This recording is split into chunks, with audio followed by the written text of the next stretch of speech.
కొత్త వాహనాల రిజిస్ట్రేషన్ ప్రక్రియలో భాగంగా తెలంగాణ రవాణా శాఖ కీలక సంస్కరణలకు శ్రీకారం చుట్టింది.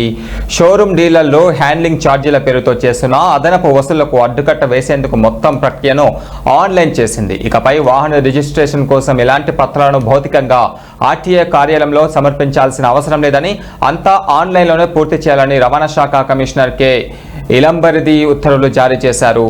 ఈ కొత్త నిబంధనలు శుక్రవారం నుంచే అమల్లోకి రానున్నాయి.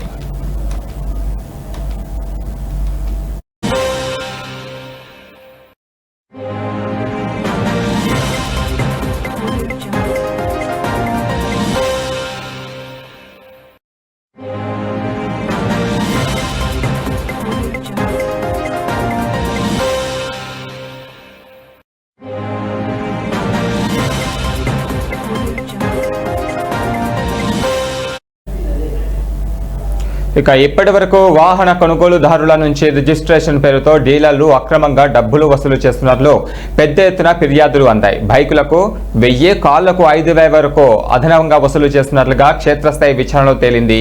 సుప్రీంకోర్టు ఆదేశాల ప్రకారం వాహనం ఎక్స్ షోరూమ్ ధర మినహా ఎలాంటి అదనపు ఛార్జీలు వసూలు చేయడం చట్టవిరుద్ధం. ఈ నేపథ్యంలో అక్రమాలకు తావులేని పారదర్శకత విధానాన్ని తీసుకువచ్చారు.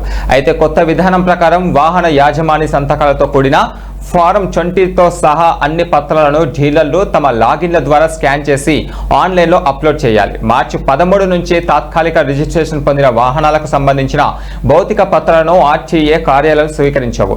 ఈ మార్పుల వల్ల వాహనదారులు ఆఫీసుల చుట్టూ తిరగాల్సిన పని తప్పుతుంది. ఇక రిజిస్ట్రేషన్ నంబర్ కేటాయించిన వెంటనే షోరూంలోనే హై సెక్యూరిటీ నెంబర్ ప్లేట్ అమర్చే సౌకర్యం కూడా అందుబాటులోకి రానుంది.